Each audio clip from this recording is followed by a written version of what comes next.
गुरुमुख परिवार जो कि हरियाणा के फरीदाबाद में रहता था, जिनका श्री गुरु महाराज जी में बहुत ही अटूट प्रेम था। उनका एक बेटा जो कि इंजीनियर सरकारी अफसर था, उसकी आस्था थोड़ी भक्ति के प्रति कम थी और संसारी कामों की वजह से उसके ऊपर थोड़े विषय विकार अक्सर हावी रहते थे। उसके माता पिता जब भी उसे कहते कि चल आज छुट्टी का दिन है, आश्रम चल, तू भी श्री गुरु महाराज जी का मत्था टेक। गुरु को वीडियो लाइक करना, सब्सक्राइब करना, गुरु को इस सत्संग बहुत ध्यान से सुनना, गुरु को इस सत्संग बहुत ध्यान से सुनना प्लीज। तो वह हमेशा एक ही बात अपने माता पिता को कहता है कि आपके श्री गुरु महाराज जी मेरी नज़र में तो है, परंतु कहीं नज़र नहीं आते। तो उसके माता पिता हमेशा उसकी इस बात को समझाते थे कि वो एक दिन तुझे नज़र भी आएंगे, तो सिर्फ उनके लिए समय निकाल। अब हमारे महाप्रभु श्री गुरु महाराज जी, उनको भी अपने गुरुमुखों के साथ में कौतुक करने में बड़ा ही मज़ा आता है। एक दिन उसकी ये मनोकामना भी श्री गुरु महाराज जी ने ऐसी पूरी कर ली कि साथ साथ उसके ये विषय विकार भी कुछ ही पलों में विनष्ट हो गए।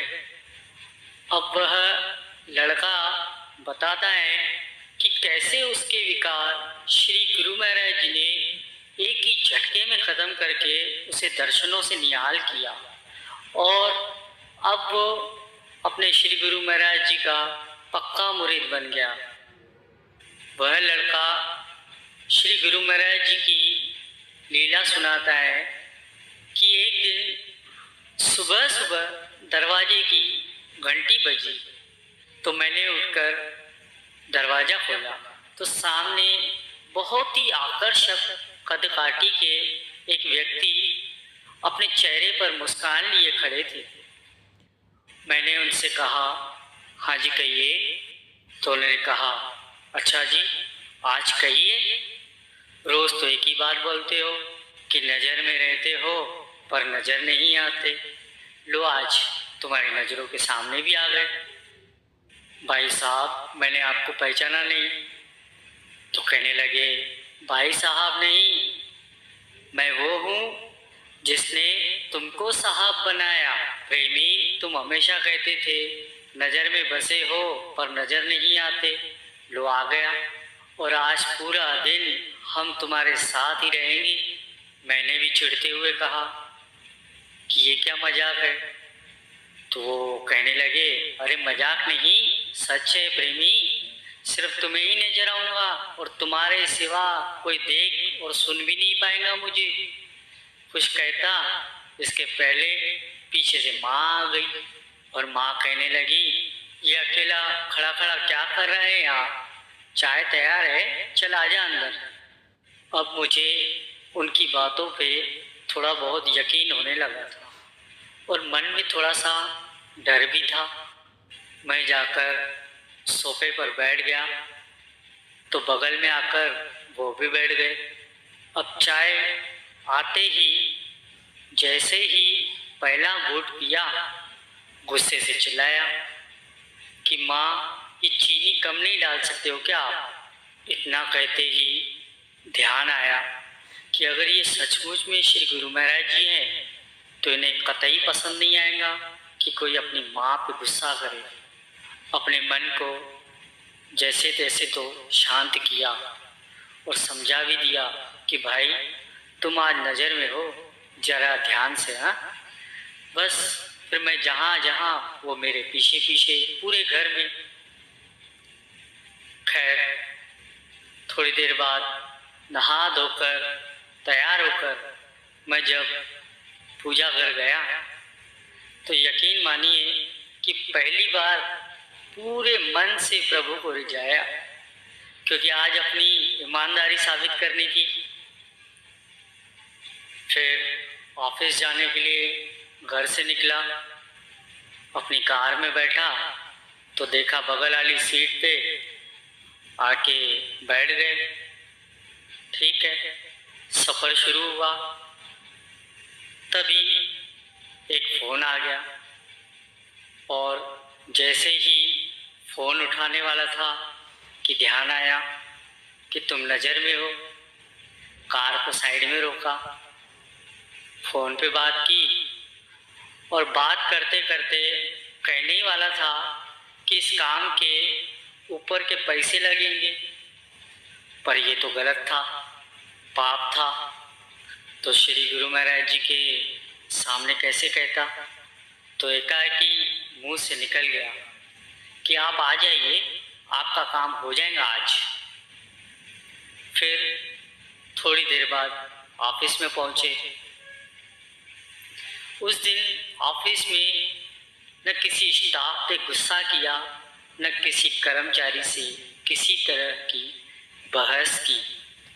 रोज ही अनावश्यक ही मेरे मुंह से 100 से 50 अनावश्यक बातें दिन भर में निकलती ही थी, परंतु उस दिन ऐसा कुछ भी नहीं हुआ।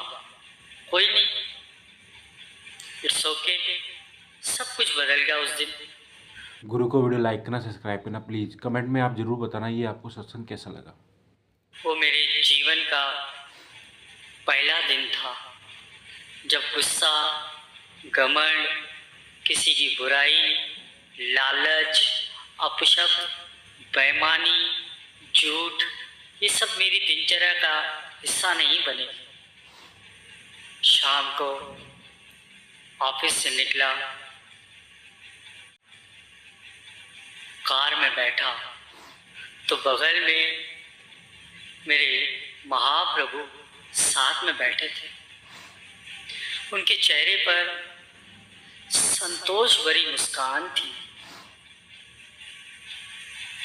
थोड़ी देर बाद घर पर पहुंचे तो रात्रि भोजन जब परोसा गया तब शायद पहली बार मेरे मुख से निकला कि प्रभु पहले आप लीजिए, और उन्होंने भी मुस्कुराते हुए एक निवाला उठाकर भोग लगाया। अब भोजन के बाद माँ बोली कि पहली बार खाने में कोई कमी नहीं निकाली आज तूने, क्या बात है, सूरज पश्चिम से निकला है क्या आज?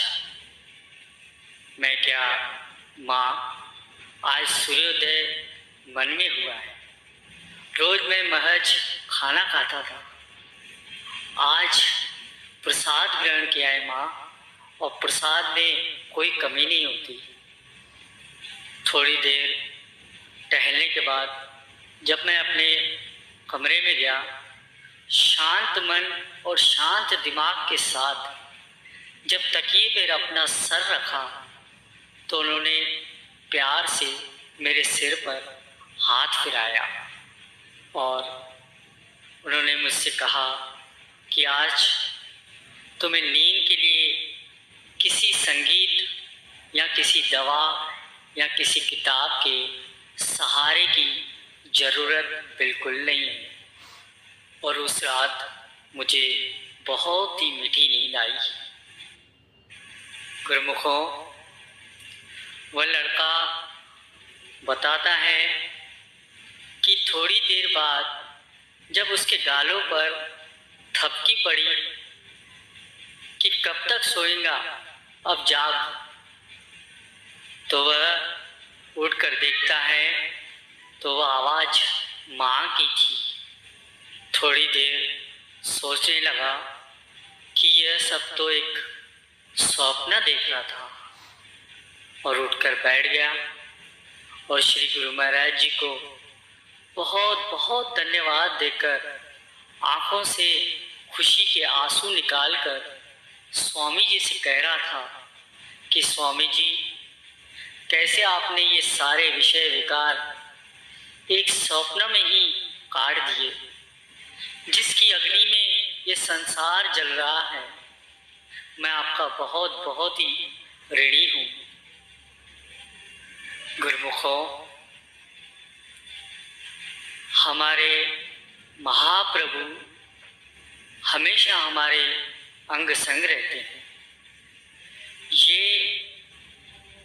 बात आप दिमाग में रख के चलेंगे कि हर वक्त हमारे गुरु महाराज जी हमारे अंग संग हैं और हमें देख रहे हैं, तो जीवन में कभी भी आप गलत रास्ते पर बिल्कुल नहीं जाएंगे।